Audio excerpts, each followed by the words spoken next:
You ask me why I walk barefoot in the mornings and never let my shadow fall behind me. Sit. Let me tell you a story that still echoes in the wind that whistles past the millet fields of Kuno village. This happened many years ago, but the path of a story never fades from the ground it walked.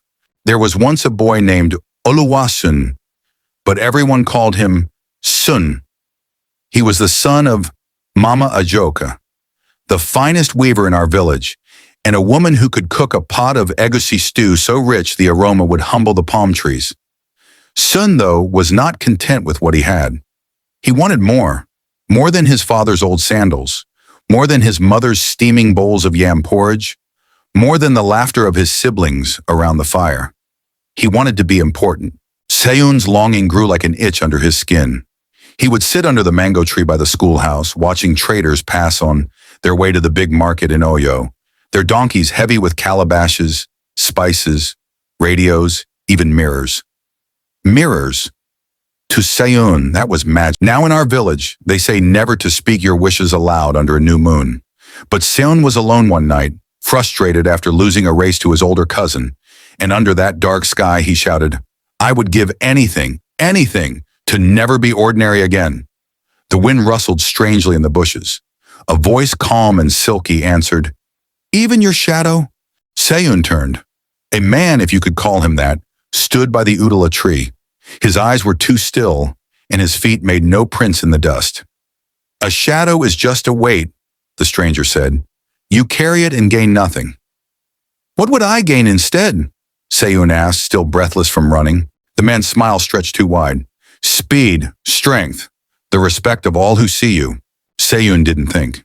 He stepped forward. The stranger whispered something and snapped his fingers. Seyun felt a tingle across his back, and just like that, his shadow was gone. For a while, everything the man promised. At the village wrestling competition, Seyun tossed the local champion like a gourd. He could outrun a goat and climb the tallest iroko tree without so much as a scratch.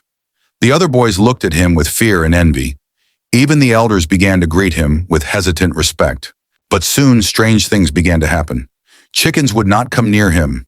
His mother's cat hissed and hid every time he entered.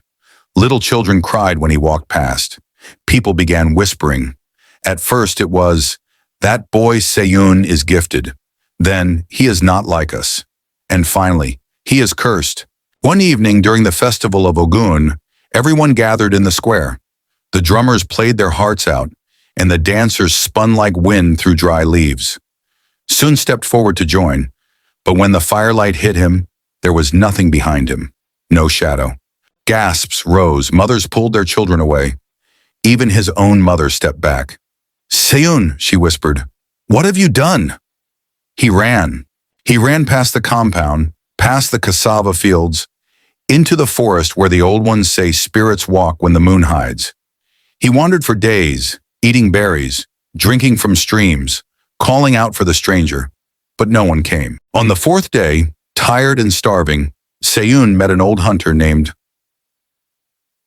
Baba Maja, who sat sharpening his spear near a dying fire. "Sit, boy," the man said, not looking up.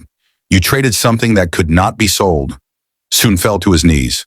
"I want it back. I didn't know. I didn't know it mattered." Baba Maya spat into the fire. "Your shadow is not just darkness. It is the weight of your actions. Without it, the earth does not know how to carry you." "How do I get it back?" Sun pleaded. "You must walk where your shadow once fell," the hunter said.